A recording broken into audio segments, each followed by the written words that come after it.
are guidelines for proper shell handling. The most important thing to remember when handling a shell is to listen to and obey your coxswain. The only person talking should be the coxswain. The crew should be split evenly between the bow and the stern. So if it's an 8-person shell, 4 should be near the stern and 4 near the bow. While carrying the shell, the coxswain may direct the shell towards stern or bow, so you should take note of your position and know which end is which. Depending on where the boat is resting, you may have to roll the shell out on its rollers or pull out the rack it is sitting on. Wait for the coxswain to say, "Roll it out." If necessary, a couple of people may need to go around or under the shell to support it properly from both sides.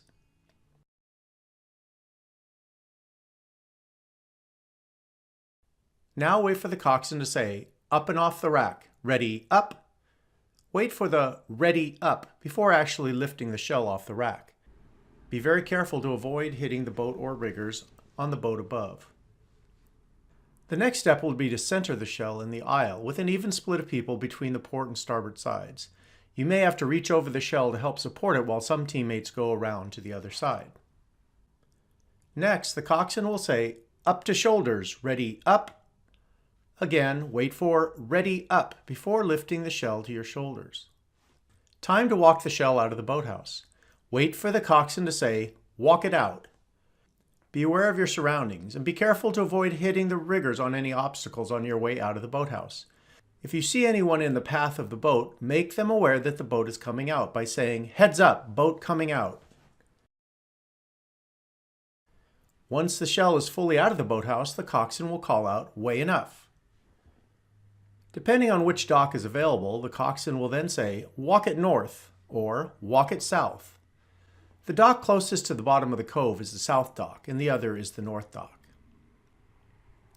Once the boat is centered on the dock, the coxswain will call out, "Weigh enough," and then "Walk it down."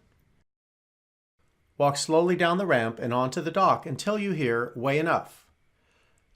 During the non-summer months, use caution on the docks as they can be slippery or icy.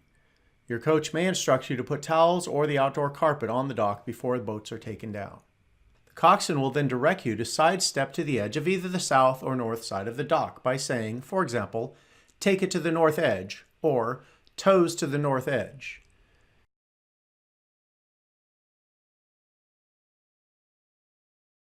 Now it's time to place the shell in the water. The coxswain will say, "Up and overhead. Ready, up. Now slowly roll it in." It is important that the entire crew work together to place both the stern and the bow onto the water at the same time.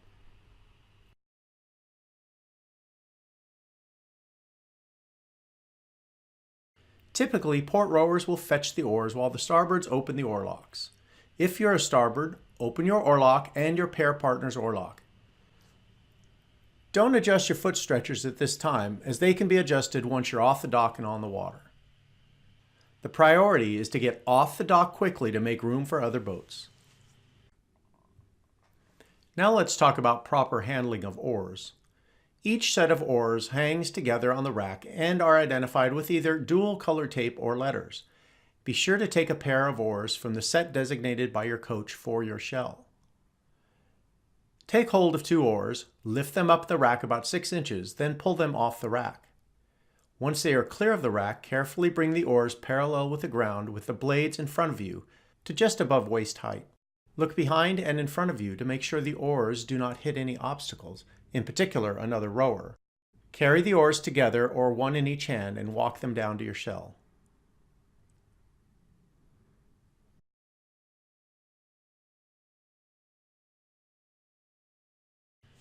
When the ports arrive with the oars, place your oar in its oarlock.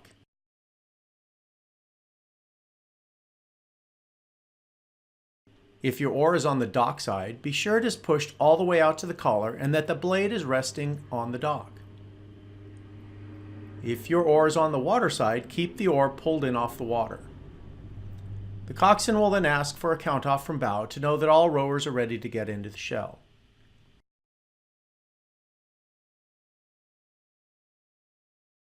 When the crew is ready, the coxswain will call out for "oars across." If your oar is on the water side, slide the oar all the way out to rest the blade flat on the water. keeping a hold of the oar handle with your hand closest to the water. If you're sculling, be sure to hold both your oar handles. The coxswain will then say, 1 foot in and down. Together with the rest of your crew, place 1 foot on the black rectangle tape in front of your seat. Then lower yourself into the boat, making sure to keep a hold of your oar handle at all times. If there are crews waiting to get on the dock, don't worry about getting your feet in those foot stretchers. Again, the goal is to get off the dock as quickly as possible. The coxswain will say, lean away and walk it off. Now, lean slightly away from the dock to keep the riggers from scraping the dock, and help walk the boat down the dock with one hand while keeping your other hand on your oar handle. The coxswain will ask you to back in pairs once you're clear of the dock. Once you and your pair partner are clear of the dock, begin backing in unison, following the person in the stroke seat. Continue backing together until the coxswain calls, "Way enough." The coxswain may then ask starboards to hold water to begin turning the boat.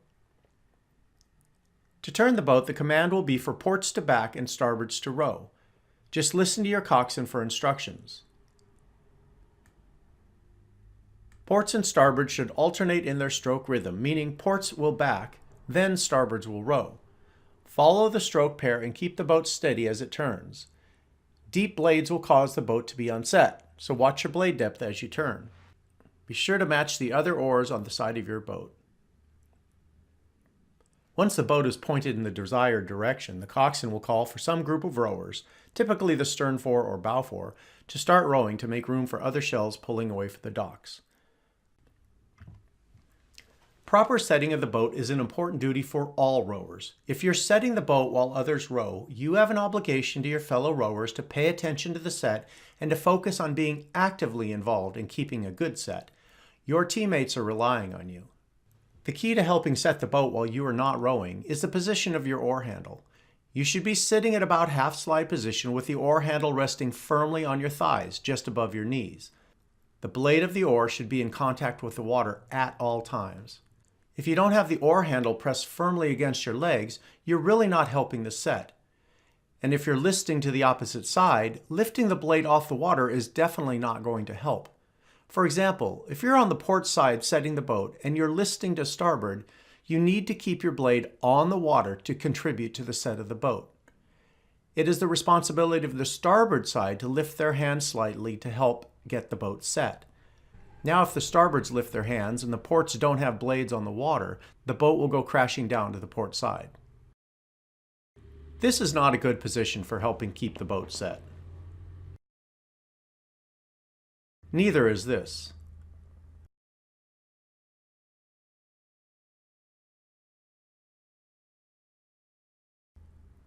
And this is also not helpful.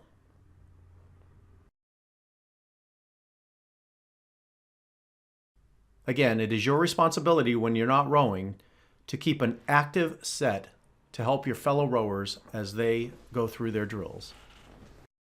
Now we'll show you how to correctly approach the dock and exit your shell. Approaching the dock is best done in a slow and patient manner. By taking your time as the coxswain, you'll leave yourself time to make adjustments as you make your way towards the dock. Do not attempt to dock the boat unless someone is on the dock waiting to catch you. If there is wind blowing, keep in mind how the wind will affect your approach to the dock. Here's an illustration of how to position the boat and approach the dock when there is no significant wind.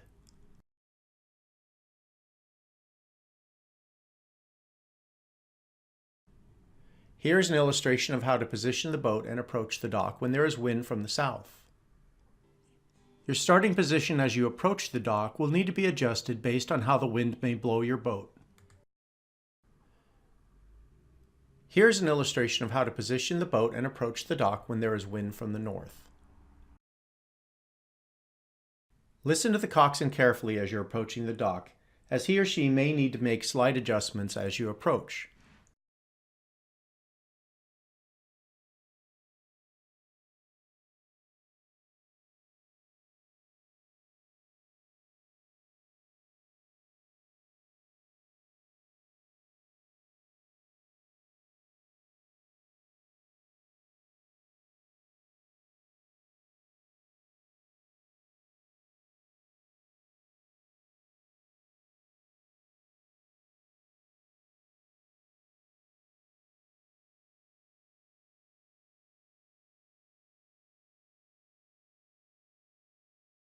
Once your boat is back on the dock, get ready to exit the shell. The coxswain will ask for a count off from bow when ready. The coxswain will then say, 1 foot out, ready, up. Together with the rest of your crew, place 1 foot out on the dock, 1 foot on the black rectangle in front of your seat, and stand up, keeping a hold of your oar handle. The coxswain will then direct the crew to bring oars in off the water. Starboards will typically return the oars to the oar racks. Undo the oar lock and give your oar to your stern pair partner. While gathering a set of oars on the dock, keep the blade end up in the air .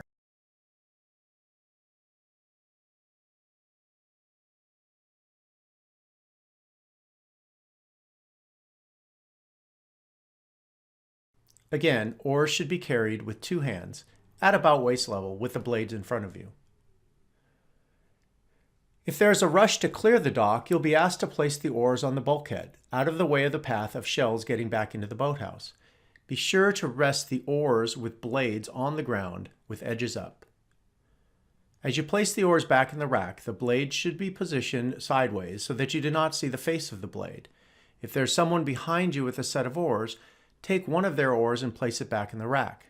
The other person should do the same for the next person behind them. Now we'll talk about coxing equipment, in particular the cox box. First, select a cox box. Each cox box is color-coded with tape.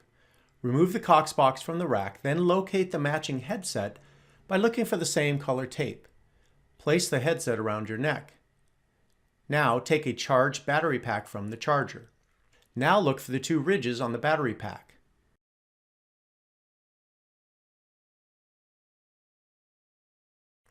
Turn the cox box over and notice which side of the battery compartment has 2 grooves. It is important to not use the white dots for alignment. Align the 2 ridges with the 2 grooves and place the battery pack in the cox box. The battery should slide easily into place. If it doesn't, you're doing it wrong, so do not force it in. If you have to use any force, you have not aligned the battery with the battery compartment correctly. Now turn the dial to lock in the battery. Make sure the cox box turns on, and check the battery charge indicator to make sure it's indicating that the battery is fully charged. If you're heading out in the dark, be sure to grab both a stern and bow light. A stern light has both a green and red section, while the bow light is just white. You'll also want to grab a glow stick and whistle, which should be worn by the bow seat rower. Once you're on the dock and the boat's in the water, give your bow light to the bow seat rower so they can secure the light onto the boat. You are responsible for securing the stern light. After the row, take the battery out of the cox box and place it securely back into a charger. Hang the headset back onto the proper hook, and place the cox box back into its designated spot on the rack. If lights were used, be sure they are turned off and return them back to the light bin.